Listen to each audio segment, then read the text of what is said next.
Voici le dernier moment de Gérard Palaprat, un nom qui évoque à la fois la lumière d'un succès fulgurant et l'ombre d'un destin brisé.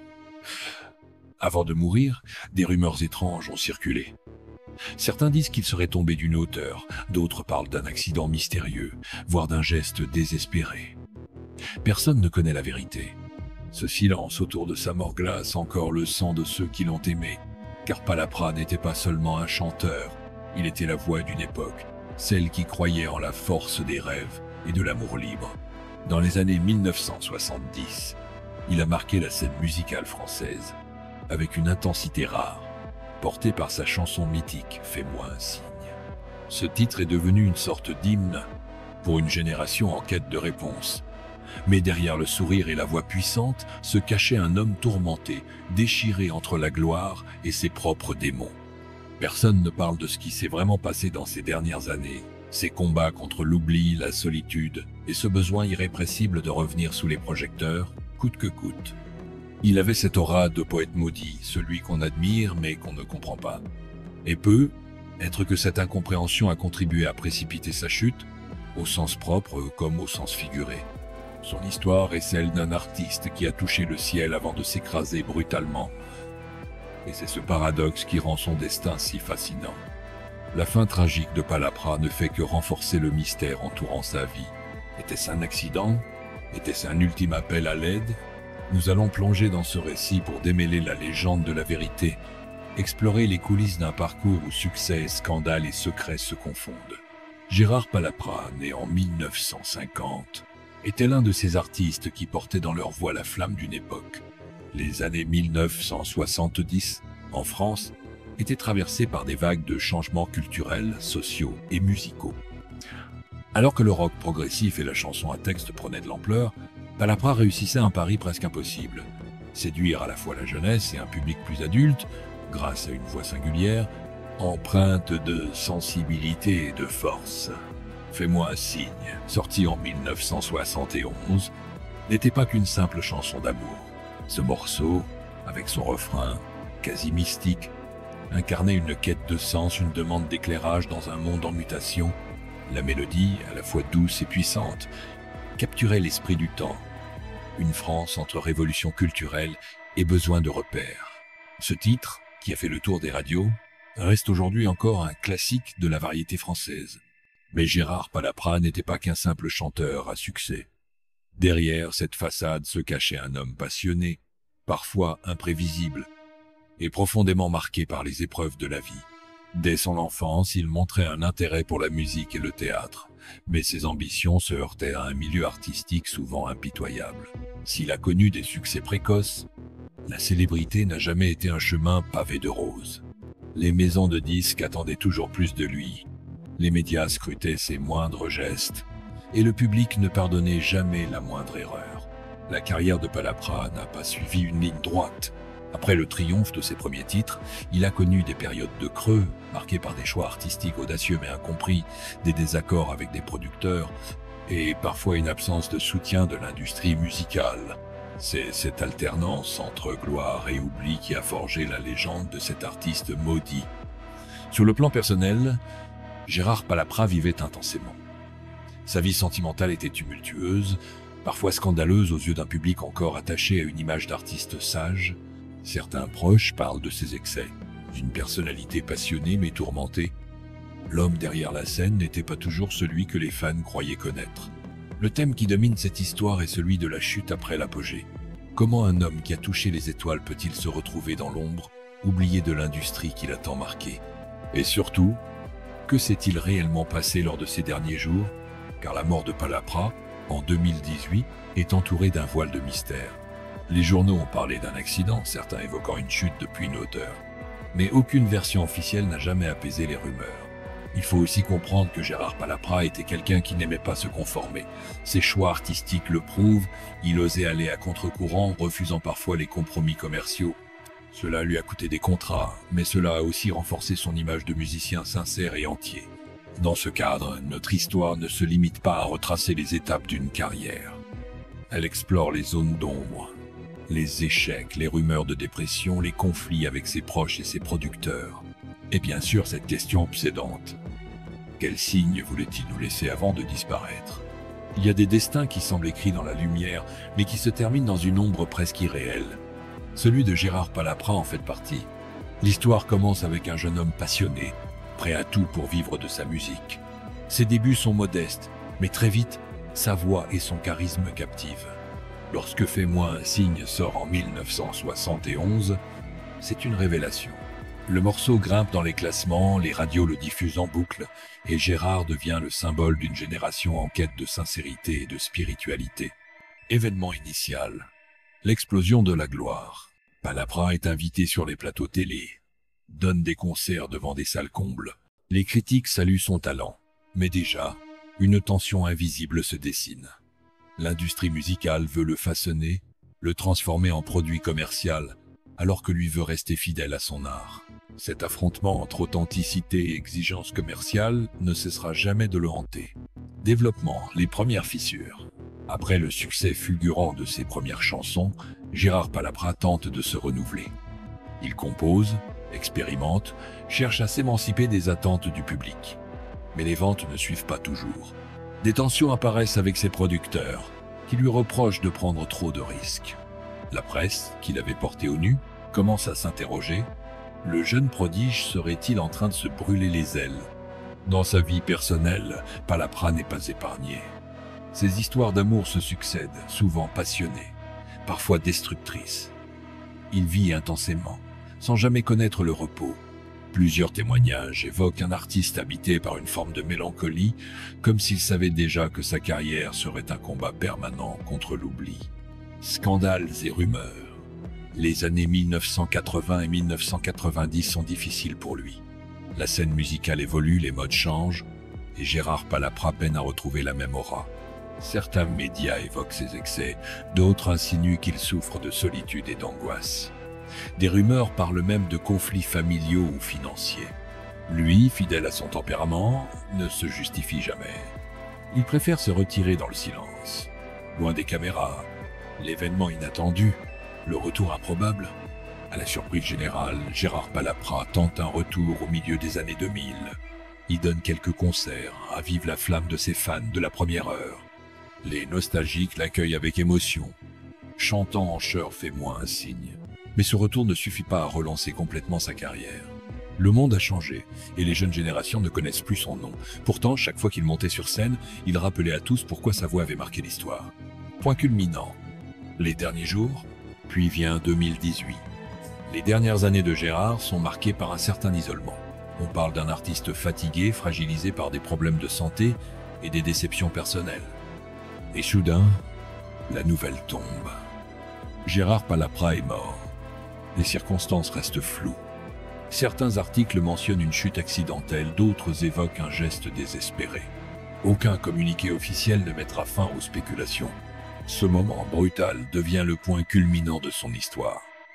Ses fans sont sous le choc. Les médias ressortent ses plus belles chansons, mais la vérité sur sa mort demeure enveloppée de mystère. Était-il seul?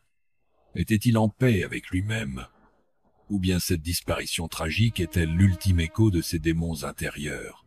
Conséquence, sa mort provoque une vague d'émotions, mais aussi une prise de conscience. Derrière la gloire et les sourires, il y avait un homme sensible, parfois perdu. Les hommages affluent, saluant l'artiste, mais aussi le poète qui n'a jamais trahi sa vision de la musique. Pourtant, une question reste en suspens. Gérard Palaprat a-t-il vraiment trouvé le signe qu'il cherchait toute sa vie? Il est parfois plus facile d'accepter une légende que de chercher la vérité. La mort de Gérard Palaprat a déclenché une avalanche de rumeurs, certaines plus sombres que d'autres. Officiellement, on a parlé d'un accident. Mais en coulisses, d'anciens amis et musiciens évoquent une scène troublante. Une chute depuis une hauteur peut être un balcon, peut être un escalier. Était-ce un simple accident domestique? Ou bien, comme certains le redoutent, un geste volontaire pour mettre fin à une existence devenue trop lourde? Les scandales et les rumeurs. À partir de 2015, Gérard Palaprat vivait en retrait. Les interviews étaient rares et son cercle intime semblait s'être réduit. Des proches ont confié qu'il avait sombré dans une profonde solitude, parfois aggravée par des difficultés financières. L'industrie musicale avait depuis longtemps oublié Et cette ingratitude du milieu artistique aurait pu éroder le moral d'un homme aussi sensible que lui. Certains affirment même qu'il se sentait trahi par ceux qui, autrefois, l'encensaient. Une rumeur tenace veut que dans les semaines précédant sa mort, Gérard ait exprimé un sentiment d'abandon et de fatigue psychologique. « Je n'ai plus rien à chanter », aurait-il confié à un ami. Cette phrase, si elle est vraie, résonne comme un cri étouffé, un aveu de détresse. Conflit interne, la double vie de l'artiste. Derrière la scène, Palapra menait une lutte silencieuse contre ses propres ombres. Il craignait l'oubli plus que tout. Pour un artiste, disparaître de la mémoire collective est pire qu'une mort physique. En voyant sa chanson « Fais-moi un signe » devenir un classique tout en étant détaché de son nom, il aurait ressenti une amertume grandissante. C'est l'histoire d'un homme qui avait connu les sommets et qui ne supportait plus de regarder en bas. Il y avait aussi des blessures plus anciennes, des relations amoureuses compliquées, parfois destructrices, des amitiés brisées par des malentendus ou des trahisons. Ceux qui l'ont connu de près disent que Gérard n'a jamais trouvé ce signe qu'il cherchait dans ses chansons. Il a couru après une paix intérieure qu'il n'a jamais atteinte. Point culminant, le choc de l'annonce. Lorsque la nouvelle de sa mort est annoncée, le 25 septembre 2018, c'est la sidération. Les médias rappellent ses succès des années 1970, ses passages télé légendaires. Les réseaux sociaux s'emplissent de messages d'adieu, de fans partageant des souvenirs. Pourtant, derrière les hommages, une question persiste. Que s'est-il réellement passé dans ces dernières heures? Un ancien musicien raconte. Gérard avait l'air fatigué, mais il parlait encore de projets. Sa mort nous a tous surpris. Un autre, plus amer, confie. Je pense qu'il a voulu partir comme il a vécu, sans prévenir dans le silence. Réaction des médias et du public? Les médias, friands de drame, se sont emparés de l'affaire. Certains titres évoquent une disparition mystérieuse. D'autres se contentent de reprendre la version officielle d'un accident. Mais les fans, eux, ne se satisfont pas de ces explications. Sur les forums et réseaux sociaux, on débat encore accident, dépression ou simple malchance. Les témoignages des proches ajoutent à la confusion. Un ami d'enfance dira dans une interview « Gérard ne parlait jamais de la mort. Il parlait de lumière, d'espoir. » Mais les artistes comme lui portent parfois une douleur que nous ne voyons pas.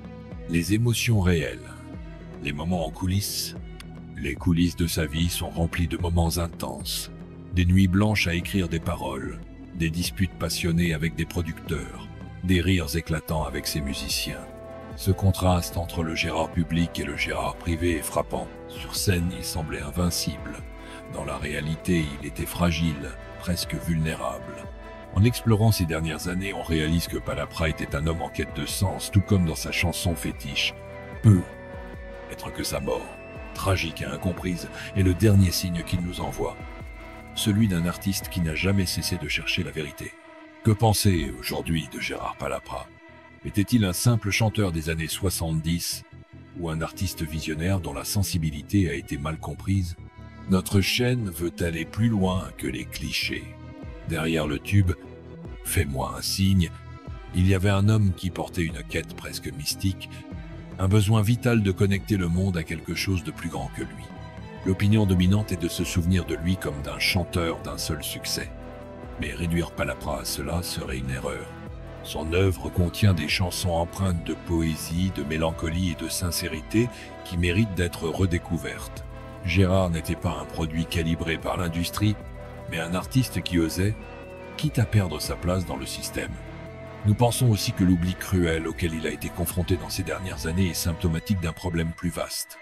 La société consomme les artistes, puis les jette une fois leur lumière un peu ternie. Palapra, qui avait brillé si fort dans les années 70, a été relégué dans l'ombre comme si sa voix n'avait plus de valeur. C'est cette injustice silencieuse qui donne à son histoire une résonance tragique. Concernant les circonstances de sa mort, notre position reste prudente. Les rumeurs autour d'une chute, voire d'un geste désespéré, ne devraient pas éclipser ce qui compte vraiment. Gérard Palapra est resté fidèle à lui-même jusqu'au bout. Il était un artiste qui vivait selon son cœur et qui a payé le prix fort pour cette authenticité. Nous invitons notre public à réfléchir. Qu'avons-nous retenu de Gérard Palapra?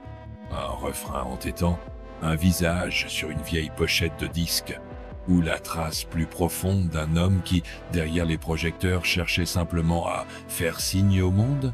Ce que nous savons, c'est que son héritage mérite d'être défendu. Fais-moi un signe n'est pas qu'une chanson nostalgique, c'est un message intemporel, un appel à l'écoute et à la sensibilité. Peut être que ce signe qu'il nous demandait, nous devons maintenant lui rendre, en gardant sa mémoire vivante et en partageant à nouveau sa musique avec ceux qui ne la connaissent pas. Et vous, qu'en pensez-vous? Croyez-vous que Gérard Palaprat a été victime d'un système qui n'accepte pas les âmes trop sensibles? Ou reste-t-il pour vous un artiste incompris dont l'histoire nous enseigne que la gloire n'est rien sans la reconnaissance humaine? Il y a des histoires que l'on croit connaître, mais qui révèlent toujours une part de mystère.